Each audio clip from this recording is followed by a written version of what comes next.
நான் என்ன பண்ணுறேன்னா இந்த பக்கம் நின்றுக்கினேன். இப்போ நான் இங்கே நிற்கிறத பார்த்துட்டு ஒன்று ஒன்றா இப்போ தான் உள்ளே போகுது. என் மேலே இருக்கிற நம்பிக்கையில் பார்க்குறீங்களா?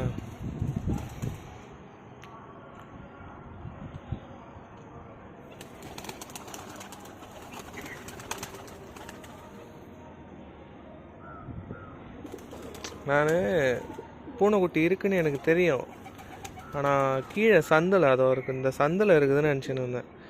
மொட்டை மாடியில் இங்கே மேலே இருக்குதுன்னு நான் கவனிக்கலை. என்னடா இது புறாலாம் பயப்படுதுன்னு பார்த்தா இப்போ பாருங்கள், நான் நிற்க வாச்சு எல்லாம் ஒன்று ஒன்றா உள்ளே போகுது. நான் என்னடா இது புறா எதுவும் போக மாட்டேங்குது, என்னடான்னு யோசிக்கிறேன். அப்போ கூட எனக்கு பூனை ஞாபகம் இல்லை, அது ஏன் கீழே இருக்க போகுது அப்படின்னு நினச்சேன். பார்த்தா தலைவர் மேலேயே நிற்கிறாரு. இங்கே